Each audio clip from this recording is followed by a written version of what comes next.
Isra wal Mi'raj, berjumpa dengan Allah, berjumpa dengan Azizul Wahhab bila hijab, untuk menerima satu perintah yang mulia, satu perintah yang agung, satu perintah yang luar biasa, yaitu salat.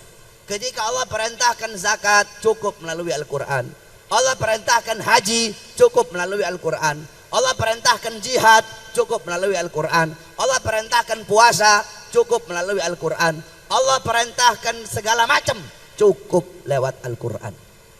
Tetapi ketika Allah perintahkan sholat, tidak cukup melalui Quran. Allah undang langsung Nabi Muhammad untuk menerima itu perintah yang mulia. Sama kayak begini, seumpama saya mau suruh Arif, cukup lewat telepon, Rip ente begini-begini, Rip ente pergi ke Habib Umar Al-Aidid, Rip ente pergi ke pasar burung beli burung, Rip ente begini. Tapi ketika Arif mau menerima satu perintah yang penting, nggak cuma cukup lewat telepon, Rip ente datang sekarang ke pondok, penting.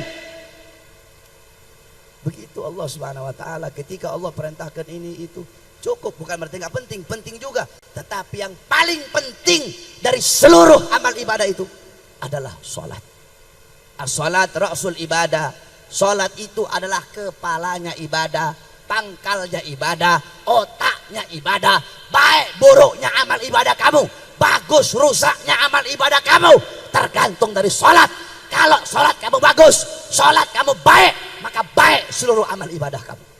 Tapi kalau sholat kamu rusak, sholat kamu hancur, sholat kamu bolong-bolong, sholat kamu rusak, sholat kamu hancur, sholat kamu buruk, maka akan hancur, akan rusak, akan buruk seluruh amal ibadah kamu. Oleh karena itu jaga betul-betul kamu punya sholat. Jangan sampai kamu lalai dalam sholatmu. Jaga betul-betul kamu punya sholat. Rasulullah sebelum wafat masih sempat wasiat, alaikum bisalah, alaikum bisalah. Nabi masih wasiat seperti itu. Nabi Muhammad, jangankan saya dan kalian, jangankan kita, saya ahli maksiat, kamu juga ahli maksiat. Saya dan kalian, kita sama-sama ahli maksiat. Gak usah munafik-munafikan. Saya ahli maksiat, kamu juga ahli maksiat. Jangankan kita yang ahli maksiat, Nabi Muhammad pasti masuk surga. Bukan hanya pasti, tapi surga Allah ciptakan untuk Nabi Muhammad. Surga Allah ciptakan untuk Nabi. Apakah Nabi enak-enakan? Alah, nggak usah sholat, saya pasti masuk surga. Nggak usah puasa, ngapain capek-capek, toh saya pasti masuk surga. Apakah Nabi seperti itu? Enggak. Justru Nabi yang paling banyak sholatnya, padahal Nabi dijamin surganya. Padahal Nabi maksum, tapi Nabi sholat sampai kakinya bengkak. Saya dan kalian, kita siapa? Hah? Kamu dijamin masuk surga? Kenapa kamu lalai sholat kamu? Saya dan kamu, kita pasti masuk surga. Kok kita masih lalai dalam sholat? Takut kamu kepada Allah Subhanahu wa ta'ala. Jaga engkau punya sholat. Jangan sampai engkau lalai dari sholat. Jangankan lalai, jangankan kamu ninggalin sholat, telat saja. Telat. Al-Habib Umar bin Abdurrahman Al-Attas. Habib Umar satu waktu beliau punya anak wafat. Kamu perhatikan betul-betul ini kisah. Habib Umar anaknya wafat.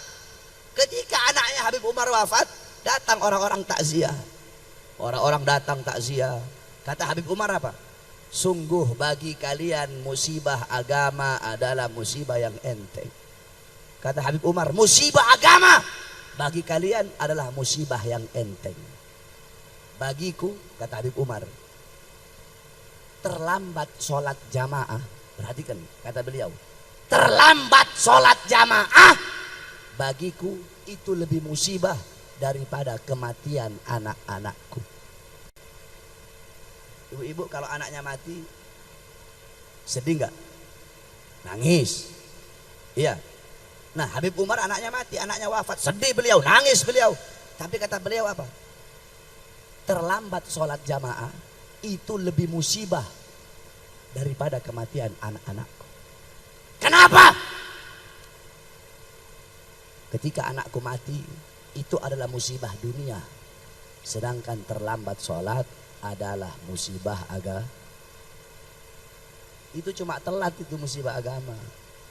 Bagaimana jika lo meninggalkan sholat dengan sengaja? Makmurkan kamu punya masjid dengan sholat. Makmurkan kamu punya masjid dengan sujud. Jaga betul-betul kamu punya sholat. Jangan sampai kamu tinggalkan itu kamu punya sholat. Ada satu kisah. Ada seekor sapi Itu sapi berkata seperti ini, ya Allah, aku punya daging besar, aku punya daging banyak, setidaknya aku masih lebih mulia daripada seekor kambing. Kata kambing, ya Allah, biar aku lebih kecil dari sapi, tapi dagingku bisa dimakan, Idul Adha aku dipotong, setidaknya aku masih lebih mulia daripada seekor ayam.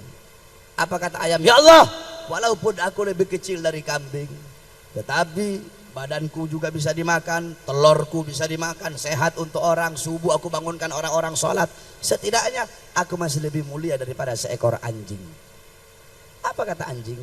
Ya Allah, memang saya ini nggak bisa dimakan, ya Allah, saya najis, nggak bisa dimakan, haram dimakan, tetapi ya Allah, saya masih bermanfaat. Saya jaga rumahnya orang, saya jaga rumah-rumahnya orang dari maling, dari kejahatan, dari gangguan, dari keburukan, setidaknya saya masih lebih mulia daripada seekor babi. Apa kata babi? Ya memang saya ini syarat dabah, saya binatang paling buruk, binatang paling hancur saya, kata babi. Babi makan kotorannya sendiri, bapak babi zina sama anak perempuan babi, ibu babi zina sama anak laki-laki babi, pokoknya binatang paling buruk sudah itu babi. Tapi kata babi apa? Tetapi aku masih punya iman kepada Allah Subhanahu wa Ta'ala, setidaknya aku masih lebih mulia daripada orang-orang yang meninggalkan sholat 5 waktu dengan sengaja. Kalau kalian sengaja meninggalkan sholat 5 waktu, bukan babi kalian, bukan, tapi kalian lebih babi dari babi. Kalau saya dan kalian, kita meninggalkan sholat 5 waktu sengaja, berarti kita lebih babi dari Gak ada beda kamu sama Ahok kalau kamu gak sholat. Ahok sholat gak Ahok? Ahok sholat gak? Berarti kan babi. Nah kalau kamu gak sholat sama kamu babi-babi juga. Yang membedakan kita dengan orang kafir apa? Sholat. Makanya jaga betul-betul kamu punya sholat. Jaga kamu punya sholat.